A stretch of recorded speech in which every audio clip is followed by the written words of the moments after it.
عمران خان پر حملے اور ارشد شریف قتل کے حوالے سے تسنیم حیدر نامی شخص کے بیانات پر نئی بحث۔ نون لیگ کا شدید رد عمل، کوئی بھی زبردستی پارٹی ترجمان بننے کی کوشش نہ کرے۔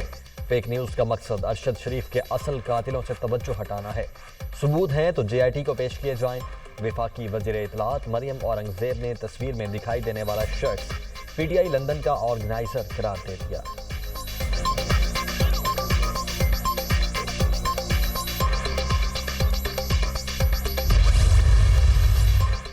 تسنیم حیدر کا بیان انتہائی سنگین مذاق۔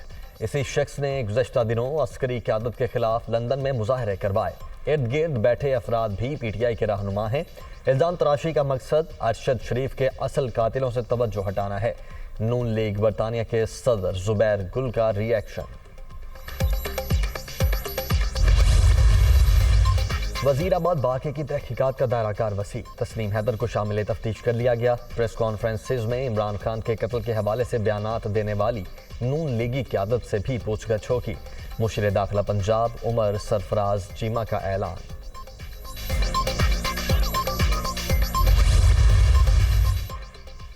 حکومتی پلاننگ کا علم ہے 26 نومبر کو بڑا سرپرائز ملے گا، صدر عارف الوی کے ذریعے پیغام بھجوائے گئے۔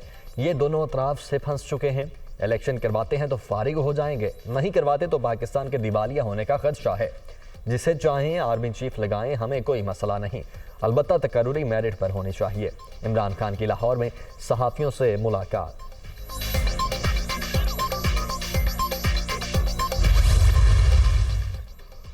اقتدار سے محروم کے باعث عمران خان کا ذہنی توازن disturb, P T I chairman ابھی تک فیصلہ ہی نہیں کر سکے کہ ذمہ دار امریکہ ہے، پی ڈی ایم یا پھر اسٹیبلشمنٹ۔ انہیں سمجھ ہی نہیں آ رہی کہ الزام کس پر لگانا ہے۔ خواجہ آصف۔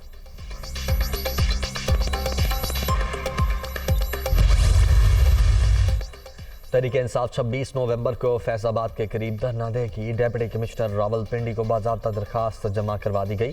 انتظامیہ سے سیکیورٹی سمیت دیگر انتظامات مکمل کرنے کی استدعا۔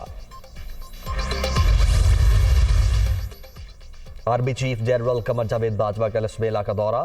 لال گل گوٹ میں پری فیبریکیٹڈ ولیج کا افتتاح۔ سپاہ سالار کو سیلاب زدہ علاقوں میں بحالی کے اقدامات پر بریفنگ۔ وزیر اعلیٰ پنجاب سے امریکہ کے لیے پاکستان کے اعزازی کونسل جنرل شاہد احمد خان کی ملاقات۔ باہمی دلچسپی کے امور پر تبادلہ خیال۔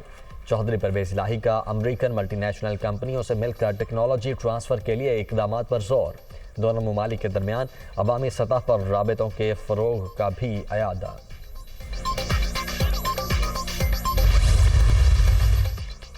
اور قطر میں فٹ بال کا عالمی میلہ سج گیا۔ ورلڈ کپ کے افتتاحی میچ میں میزبان قطر کو ایکواڈور کے ہاتھوں 2-0 سے شکست۔ قطر فٹ بال ورلڈ کپ کی تاریخ میں افتتاحی میچ ہارنے والا پہلا میزبان ملک بن گیا۔